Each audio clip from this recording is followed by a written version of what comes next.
صدقہ فطر اور زکوٰۃ میں فرق جاننے کے لیے ویڈیو کو اینڈ تک دیکھیں۔ پہلے یہ حدیث سماعت فرمائیں۔ نبی کریم صلی اللہ علیہ وسلم نے فرمایا کہ اونٹ قیامت کے دن اپنے مالکوں کے پاس جنہوں نے ان کا حق زکوٰۃ نہ ادا کیا کہ اس سے زیادہ موٹے تازے ہو کر آئیں گے جیسے دنیا میں تھے، اور انہیں اپنے کھروں سے رون گے۔ بکریاں بھی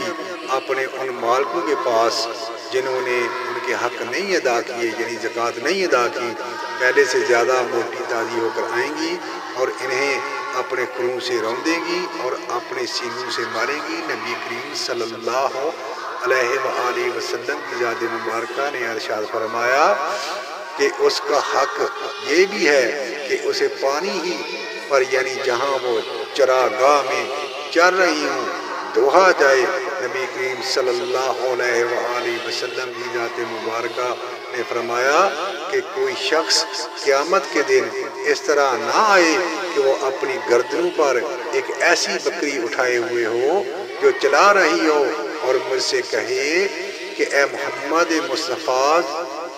صلی اللہ علیہ وآلہ وسلم، مجھے عذاب سے بچائیے۔ میں اسے یہ جواب دوں کہ تیرے لیے میں کچھ نہیں کر سکتا، میرا کام پہنچانا تھا،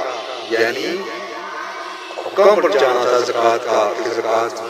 دی جائے۔ اسی طرح کوئی شخص اپنے گردن پر اونٹ لیے ہوئے قیامت کے دن نہ آئے کہ اونٹ چلا رہا ہو اور وہ خود مجھ سے فریاد کرے کہ اے محمد مصطفیٰ صلی اللہ علیہ وآلہ وسلم کی ذات مبارکہ مجھے بچائیے، اور میں یہ جواب دے دوں کہ تیرے لیے میں کچھ نہیں کر سکتا، میں نے تجھ کو خدا کا حکم زکوٰۃ پہنچانا تھا، سب پہنچا دیا۔ میرے دوستوں، میرے بھائیو، زکوٰۃ فطر، صدقہ فطر اور زکوٰۃ میں ایک ہی حکم ہے۔